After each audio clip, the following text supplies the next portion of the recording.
আসলে আমার ছোট ছোট দুইটা নাতি নাতনি আছে। আমি ইচ্ছে করলেও আমার ঘরটাকে পরিপাটি রাখতে পারি না, কারণ ওরা এতই ছোট যে এখনও সেরকম বোধশক্তি আসে নাই যা সেগুলো সুন্দরভাবে তারা রাখতে পারবে। আমি যতটা বুঝি, যতটা পারা যায় ততটা গুছিয়ে রাখার চেষ্টা করি। আপনাদের যদি কোনো কিছু বলার থাকে, মন্তব্য থাকে, তাহলে আপনি আমাকে জানাবেন। আমার এটা প্রতিদিনের কাজ। আমি প্রতিদিন আমার ঘরটাকে রাখার চেষ্টা করি, সুন্দর রাখার।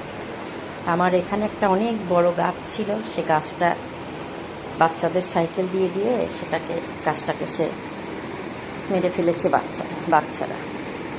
যার কারণে এখন আমার ওই গাছটাকে আবার কিনতে হবে, তাকে বড় করতে হবে, আবার আমার এই ঘরটাকে আবার নতুন করে আমাকে সাজাতে হবে।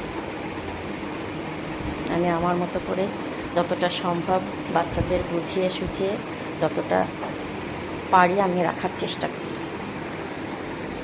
আমার জীবনে আমার প্রত্যেকটা সময়ের, প্রতিটা দিনের এগুলা সব প্রতিদিনের রুটিন মাফিক কাজ, যাতে 2বার 3বার করে আমাকে এই ঘরটার গুছিয়ে রাখতে হয়, কারণ আমাদের বাচ্চাদের এখনও এরকম বুদ্ধি হয়নি।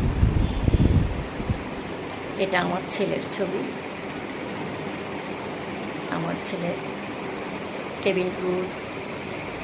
এটা আমার নাতি নাতনির ছবি। আমার মেয়ের বাচ্চা। আমার মেয়ে আমার কাছেই থাকে, ওরা। আমার মেয়ে পড়াশোনা করে BBA ফাইনাল ইয়ারে।